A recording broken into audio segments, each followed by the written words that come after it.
TV Rio Branco, SBT Canal 8. A TV que você vê.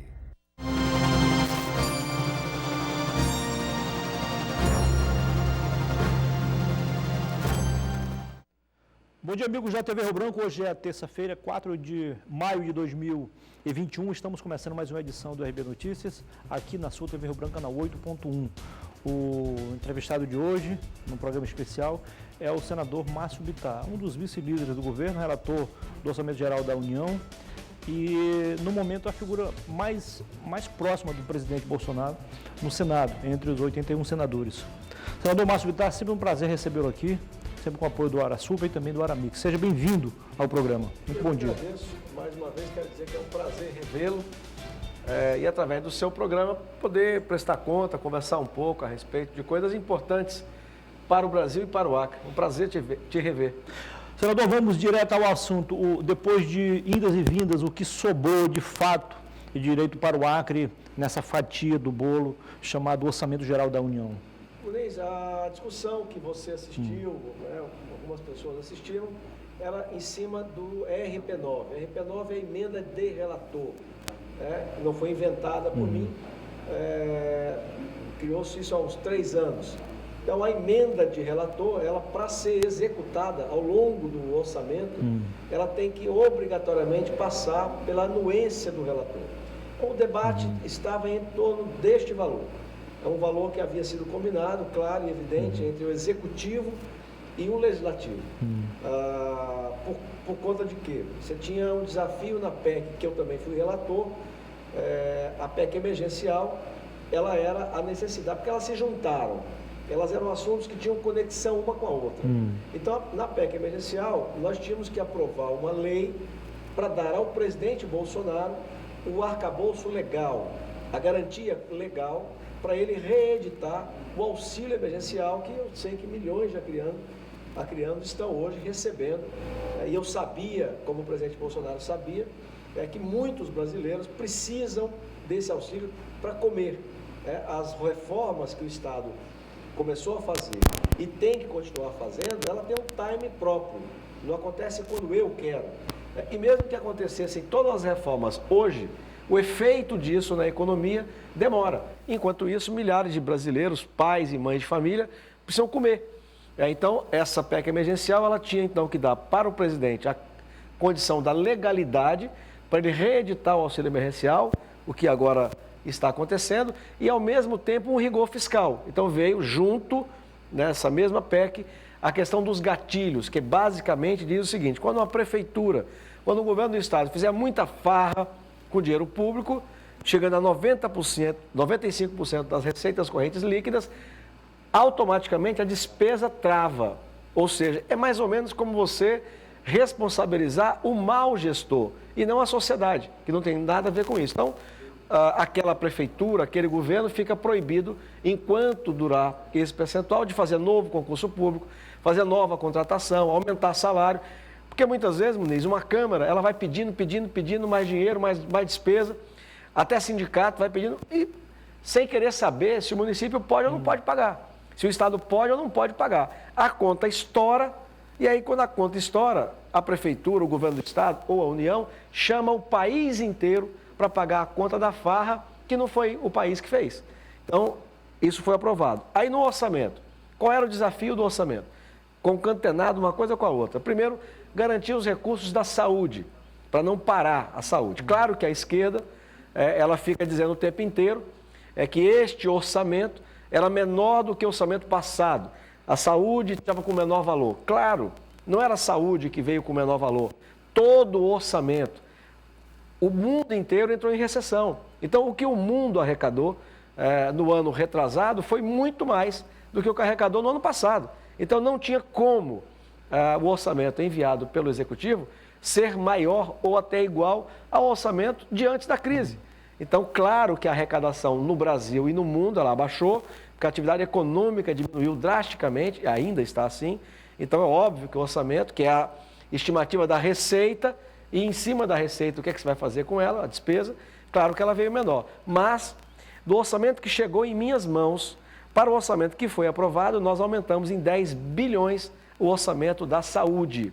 Então, estão lá garantidos, além desses 10 bilhões, os 22 bilhões para a continuidade da aquisição das vacinas. Vamos lembrar, hoje o Brasil, depois de tanta conversa de governadores, que eu não estou aqui criticando os governadores não, mas muitos deles sabiam desde o começo que não tem vacina para vender. Não tem um balcão lá na Europa, nos Estados Unidos, na China, que tu chega lá, ei, me dá 10 aí, me dá 50. Não tem. Inclusive os países produtores prestigiaram em primeiro lugar eles próprios.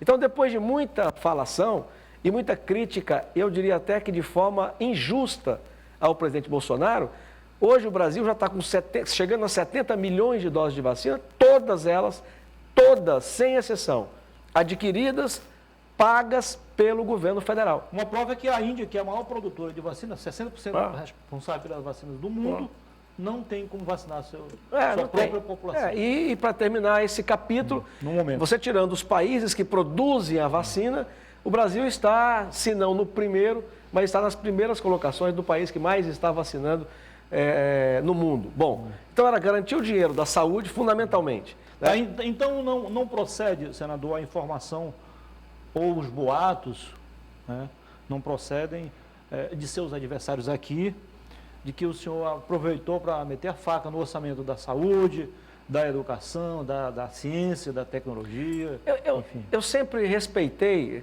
como eu respeito, né, aquele que eu considero o grande mentor da Frente Popular e, portanto, que eu já disse até para um conhecido meu, o Jorge Viana, ele é o político mais importante da Frente Popular e, portanto, na minha visão, o que mais prejudicou o Acre, o que mais prejudicou a Amazônia, porque ele liderou um processo que lacrou a Amazônia com o apoio da Marina Silva e de toda uma gama de ONG que passaram 30 anos e ainda passam 30 anos estudando, fazendo curso, mestrado, viajando e tal, sem chegar a conclusão nenhuma. O que eles deram para nós foi mais pobreza e mais violência. Então, claro que não tem menor cabimento, a esquerda sabe disso, mas ela tem uma narrativa.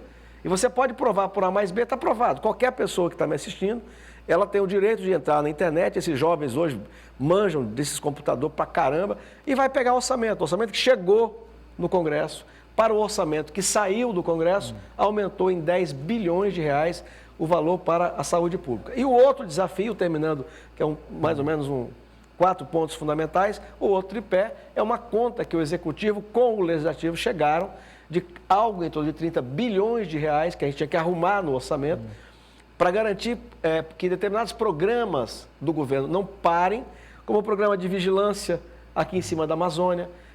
O ministro da Justiça esteve comigo pedindo, pelo amor de Deus... Não foi prejudicado esse programa?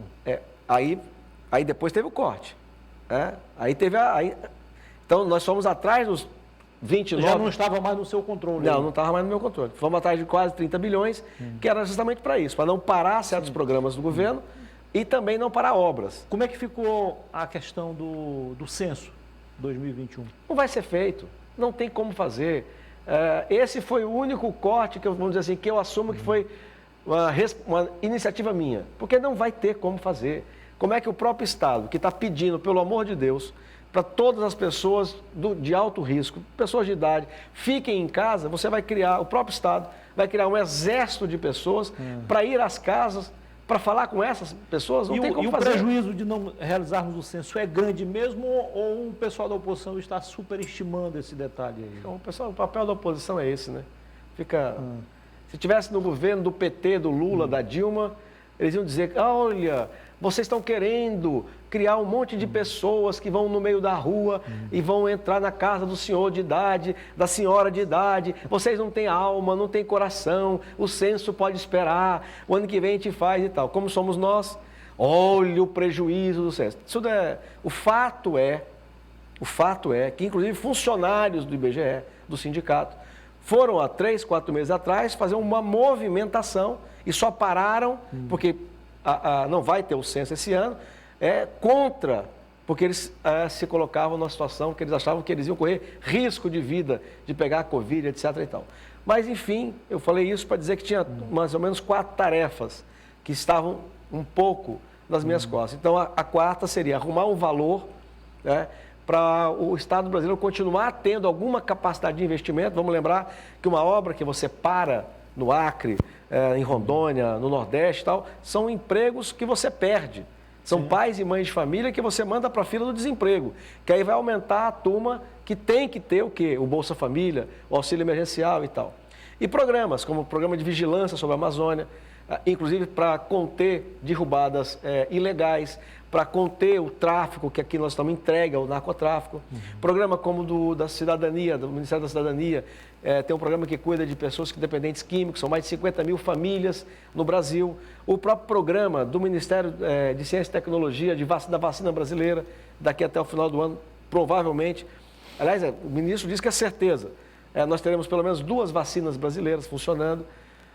E eu fiz isso. Bom, aí deu aquela polêmica toda, né? Depois eu fiquei calado, eu esperei. Claro que basicamente a economia dizendo que eu que teria chegado a um número e ao corte. É claro que eu não cheguei àquele número e nem ao corte da minha própria cabeça.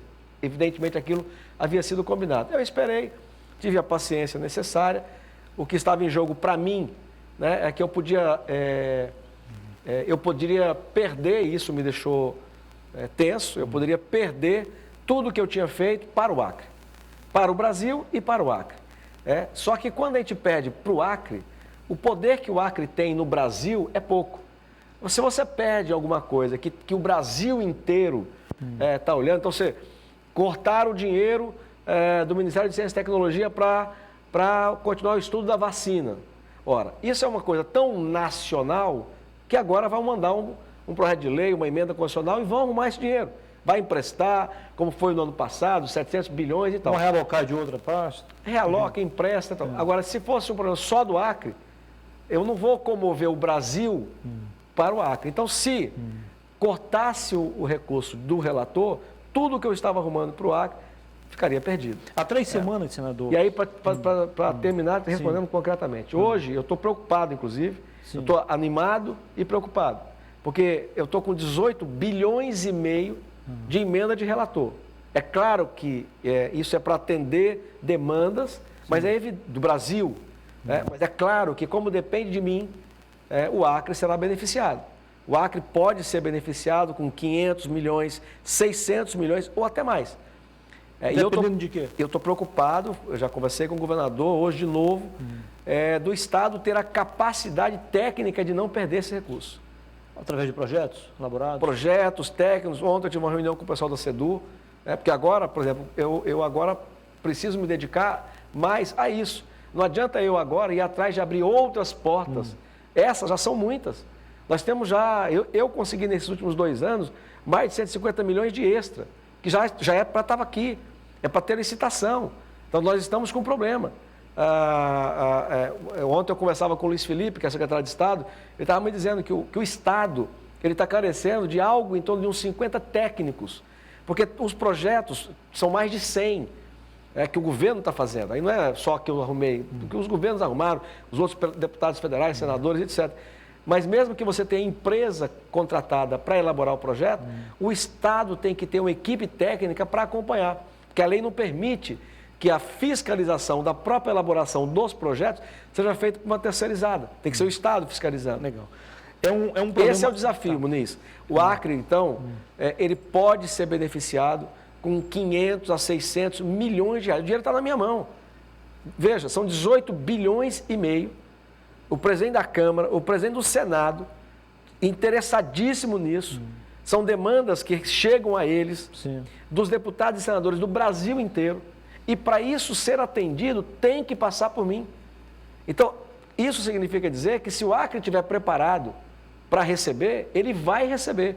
Então, a preocupação que eu tenho agora é essa. Hoje vou externar mais uma vez para o governador Gladson Cameli, que não adianta a gente estar pensando em eleição política, partidária, eleitoral, e perder o dinheiro que nós estamos arrumando para o Acre. Tá bom. Senador, o problema é nacional, mas reflete aqui na nossa região. O ex-superintendente da Polícia Federal do Amazonas apresentou uma queixa-crime contra o ministro. Ele tinha autoridade para investigar e oferecer, de fato, uma denúncia, mas preferiu colocar o carro dentro dos bois. Denunciou sem, de fato, apurar. E mais ainda, denúncia grave, dizendo que o ministro está junto com grupos criminosos que estão aí a cometer crimes ambientais. O senhor é muito ligado ao ministro e tem defendido a Amazônia de um outro olhar, do olhar bem diferente dos ambientalistas que pensam muito no verde do dólar. Afinal de contas, o que tem de verdade em tudo isso? Só responde daqui a pouquinho, tá bom? A gente faz um intervalo comercial e em 2 minutos o senador Márcio Bittar responde a pergunta feita agora. Fique com a gente.